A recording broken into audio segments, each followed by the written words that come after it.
एक दोस्ती का कल क्लेम हुआ कि जी जो बाइडेन के साथ बहुत गहरी दोस्ती है, तो फिर मसला तो कुछ भी नहीं है। फिर तो मैं समझती हूँ पाकिस्तान के सारे मसाइल अब हल हो जाने चाहिए और कश्मीर का इशू भी हल हो जाना चाहिए और आप उस लेवल पे ले जाइए और बैठ के वहां पे, क्योंकि यूनाइटेड नेशन का एक रेजोल्यूशन है तो उसके ऊपर हल करा लीजिए मसला। ये तो बहुत बड़ा पाकिस्तान पे और कश्मीरियों पे वो होगा, एहसान होगा। Thank you. और आपका पॉइंट आ गया। स्पीकर साहब, मैंने बहुत सारे मेंबरान की लंबी लिस्ट है जो बात करना चाहते हैं इस पे, तो इख्तिसार से बात करें। मैं समझता हूँ डॉक्टर साहब देखें, तमाम मेंबरान को मैंने देखें लिस्ट के लिहाज से देना है। You being the former speaker मैंने आपको पहले दे दिया, हालांकि आपने तो अभी मेहरबानी करके जल्दी कंक्लूड करें। बहुत सारे मेंबरान देखें, ये पूरी लिस्ट है।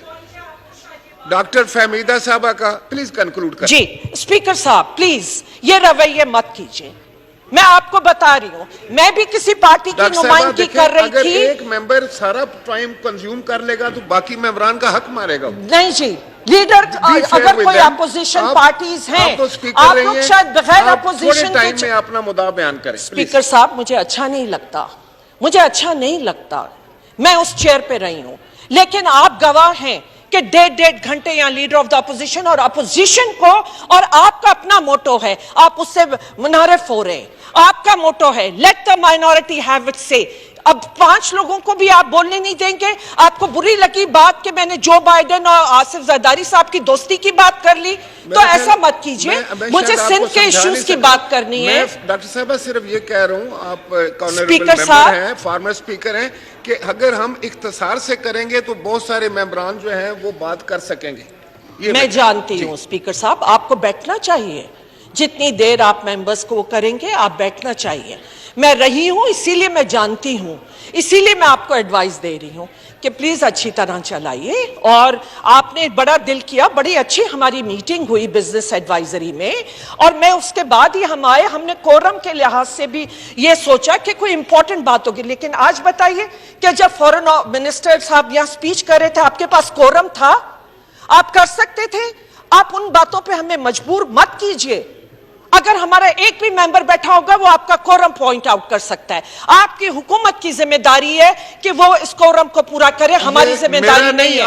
अगर हमने उनको स्पीच करने दी, मैं आपका भी स्पीकर हूं, इनका भी हूं जी, अगर कस्टोडियन आपका, ये मेरी ड्यूटी नहीं है कि ये कोरम हुकूमत ने। स्पीकर साहब प्लीज, आपकी भी ड्यूटी, मैंने कहा मैंने उस फॉर्मूला पे अमल किया था, आप भी अमल कीजिए। सिर्फ स्पीच की हद तक मत रखिए। आवाज असली क्रिटिक्स यहां से उठने, ओवरसाइट हम हैं और उसके लिए रखें।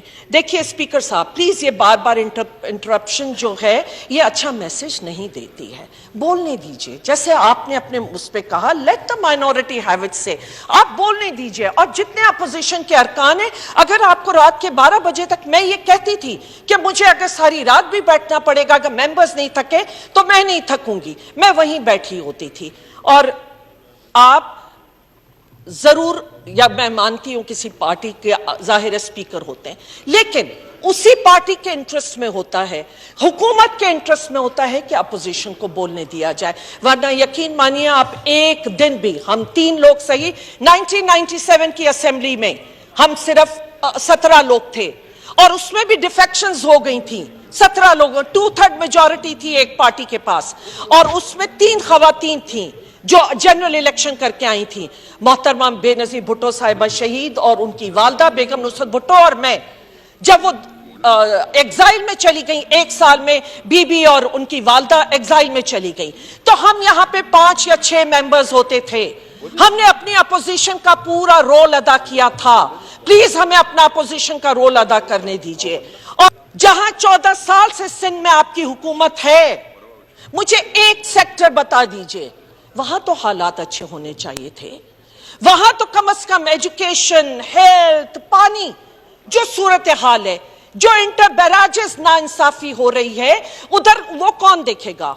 मैं नहीं चाहती कि मैं किसी नेगेटिव उसमें जाऊं, लेकिन ये नाइंसाफी होगी अगर मैं आज सिंध की गुर्बत की बात ना करूं।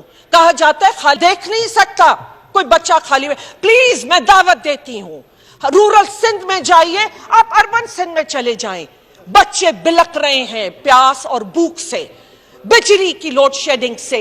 जो भी आपके थे 30 सालों की, तो कहीं तो कोई नजर, 14 सालों में कुछ तो नजर आना चाहिए था। स्पीकर साहब, वहां भी उतना ही बुरा हाल है। और मैं आखिर में, क्योंकि अच्छे नोट पे उन्होंने खत्म किया, मैं अप्रिशिएट करती हूं उनका बात। देखिए, चार्टर ऑफ डेमोक्रेसी पे अमल नहीं हुआ था। चार्टर ऑफ डेमोक्रेसी की वायोलेशन सबसे पहले इन्हीं दो पार्टीज की, और आज भी सिंध में वायोलेशन हो रही है। किस चार्टर? जो चार्टर्स साइन किए जाते हैं वो अवाम की भलाई के लिए होने चाहिए, शख्सियात की भलाई के लिए नहीं होने चाहिए। आप जो दूसरे चार्टर की बात कर रहे हैं, चार्टर ऑफ इकोनॉमी की, सारी 13 पार्टीज तो आपके साथ है। आप यहां पे अगर 1 या 2 पार्टीज को भी ऑन बोर्ड ले और चार्टर ऑफ इकोनॉमी की बहुत जरूरत है।